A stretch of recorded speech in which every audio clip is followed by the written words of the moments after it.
Day 48, Bekiim Bahalacha 2, day 48, page 161, Siman 4, Siman Dalet, Halacha Bet, often Netilat Yadayim, step by step. The procedure.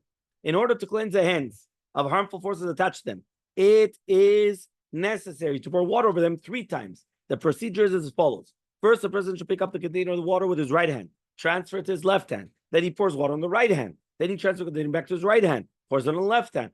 Repeat it 2 more times so that he poured water on both hands alternately, right? Alternately 3 times. It is not possible to fill this by pouring water 3 times on the right hand and then 3 times on the left hand. The harmful forces cannot be dispelled from the hands unless it's going to be alternately as explained here.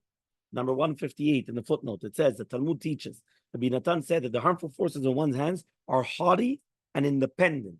The Aruch and the Rabbeinu B'Chananel explain that in the realm of the demons and spirits, this one is held in high esteem and therefore demands Netilat Yadayim before 3 times alternately on each hand before it can be dispelled from the person's hands. Okay, so the proper procedure.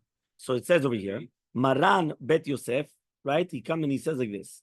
Maran Bet Yosef, he says, pointed out, the Holy Zohar HaKadosh states that one must pour water on the one's right hand first. But another passage it says that one first was on the left hand. Maran offered 2 ways to reconcile this contradiction. The one that is the difference is between Netilat Yadayim performed upon waking in the morning and Netilat Yadayim performed in preparation for a meal. Upon waking up in the morning, one's hands are infected with harmful forces. So if someone would pour water on the left hand before pouring on the right hand, it would seem that the right hand is subordinate to the left. Therefore, it's important to first use the left hand to pour the water on the right, right? But when someone wishes to eat a meal, his hands are not infected by harmful forces. We just do Netilat Yadayim before eating as a way of sanctifying ourselves. In that case, it is proper to first use the right hand to pour on the left hand. Maran then offered a second solution that satisfied him better. In every instance of Netilat Yadayim, whether in the morning or during the meal, you always use the left hand to pour on the right hand. And this is a plain meaning of the passage Parashat Vayeshev, right, where the passage in Parashat Truma does not contradict this. It teaches that one must always pick up the container right with water, first with the right hand, and then transfer it to the left hand. So he says the Migdal David concur with the first solution offered by the Bet Yosef. Rabbi then pointed out the Holy Zohar on Megillat Ruth says clearly on performing Netilat Yadayim to begin a meal, you also do it on the right hand, right? Using the left hand.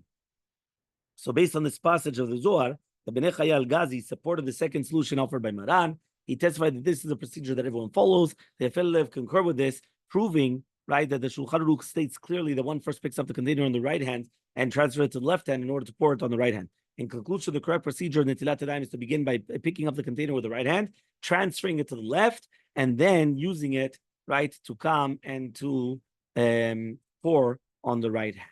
Okay, what about three times? So the Talmud, it says over here like this. The Talmud comes and he says, right, in Shabbat 109a, Shulchan Aruch will say that it's necessary to pour water on each hand 3 times. They did not specify, however, whether this means to pour water on the right hand 3 times and then on the left hand, or to alternate. So the Zechol Avraham, right, he says, he taught according to the Rizal, one must pour 3 times alternately on the right hand and then the left hand. So according to the Seder Hayom, one must pour water 3 times on the right and then 3 times on the left. The Zechol Avraham recommended fulfilling the mitzvah according to both opinions, which is first one should pour 3 times on the right and then 3 times on the left, and then afterwards 1, 1, 1, 1, 1, 1. In Chat Aaron and Petach Dvi, we're not satisfied with this solution. Therefore, the Petach Dvi recommended pouring 3 times on the right, 3 times on the left, and then to pour another 3 times alternately on the right and the left. Right? The Kavach Chaim Falach and Yafel concur with this, and later brought the proof from the Rav Yaakov Emdin. He commented that he believed that in the Zechol Avraham, he would have known the comments of the Rav Yaakov Emdin, he would have retracted his ruling. The Kavach Chaim Sofer, however, insisted that the correct procedure, according to the Rizal, is you pour 3 times alternately, right? And that's the opinion that the Yom is disregarded, which means that you don't even have to do it at all. And that's also the ruling of the Halacha Brura. What about 4 times? So the Mishnah Brura, he actually comes and he brings down the Gaon, right? He's testifying that the Yom Vilna, that practice is doing 4 times each. 3 times to remove the harmful forces, and the 4th time to rinse off that water which was contaminated. So he says the earliest source for this practice is Sefer HaKaneh. The Lekut Yosef commented that the common custom as far as Jews water 3 times, right? Nevertheless, recommended parenthetically that people should refrain from wiping their faces with their right hands. And if they pour water only 3 times, that's what they have to do. But if they are going to do it the 4th time, then they could even then they don't need to dry, right? It says over here, people should either pour water on each hand 4 times or dry their hands, and then they could rinse their face. Okay? What about the handles of the container used for Netilat Yadayim? The Seder Yom brings down the Pitchei Olam. He warned, right, that until one completes the mitzvah of the morning Netilat Yadayim, one must avoid touching any wet surface on the container being used for the mitzvah. This is because the water will be contaminated once upon touching thing, and then the act of Netilat will fail to get rid of the bad forces. So Yosef Chai, he disagreed with this stringency, explaining that the Oziel taught that it's unnecessary, explaining that the harmful forces do not contain the bit of moisture which is on the container's handles, since it's insignificant amount of water. The spirit who controls their forces, they're haughty, and they consider this moisture unworthy of attention. Therefore, right, there's no problem. You can actually touch it without any problem. Let's go back to the top. It is important to turn, one second, right? It is important to turn one's hands to both sides while performing Netilat Yadayim. That means you're coming and you're doing like this.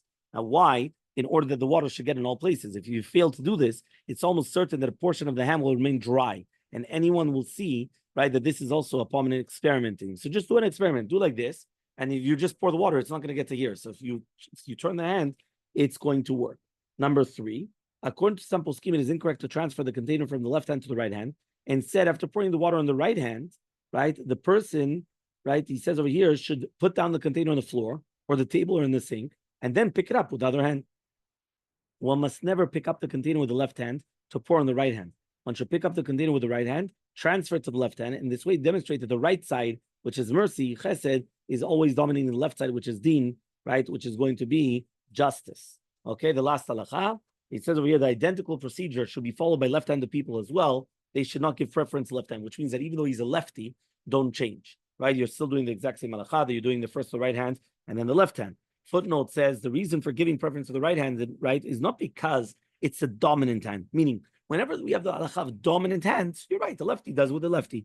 But he says it's only because of din and rachamim. So there's no difference. So it's identical, right? So therefore, because of that, these are the instructions of the Artzot HaChaim, the Mishnah Berurah, and the Kaf HaChaim.